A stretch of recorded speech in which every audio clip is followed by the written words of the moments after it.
নাওএডেজ HSC দেওয়ার পর সবার একটাই ড্রিম, মানে স্পেশালি ছেলেদের, যে দেশ থেকে মুভ হবে।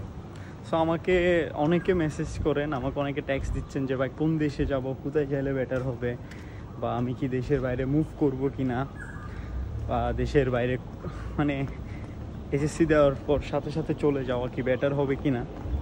তো এক একজনের এক এক ধরনের কোয়েশ্চেন, এক এক ধরনের কী বলবো, ওয়ান কাইন্ড অফ মানে পোলাপাইন কে কোন দিকে যাবে খুঁজে পাচ্ছে না। তো আমি মনে করি যে এইচএসসি দেওয়ার পর পরের দিনই চলে যাইতে পারলে আরও ভালো। কারণ দেখেন, দেশের পড়ালেখার কোনো ভ্যালু নাই। যে দেশে পড়ালেখা করে আপনি যে জব করবেন বা যে স্যালারি পাবেন, ওইটা দিয়ে আপনার কিচ্ছু হবে না, কোনো ক্যারিয়ার হবে না। প্লাস হচ্ছে যে আপনি জানেন দেশের জব সেক্টরের অবস্থা কি পরিমাণ বাজে।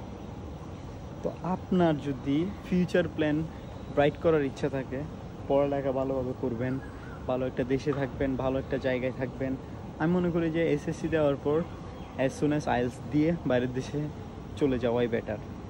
আর এখন কথা আসছে কোন দেশে যাবেন, এটা ডিপেন্ড করতেছে আপনার সম্পূর্ণ আপনার বাজেট উপর, আপনার ফ্যামিলি কীভাবে আপনাকে কত টাকা দিয়ে সাপোর্ট করতে পারবে ওইটার উপর। আপনাকে যদি ভালো একটা সাপোর্ট দিতে পারে আপনার বাসা থেকে, আপনি ভালো দেশে যান, কোনো সমস্যা নাই। তারপর আরেকটা জিনিস হচ্ছে যে, যেটা মোস্ট ইম্পর্টেন্ট থিং, দেশের বিমানগুলো চুরি হওয়ার আগে দেশ থেকে পালান ভাই।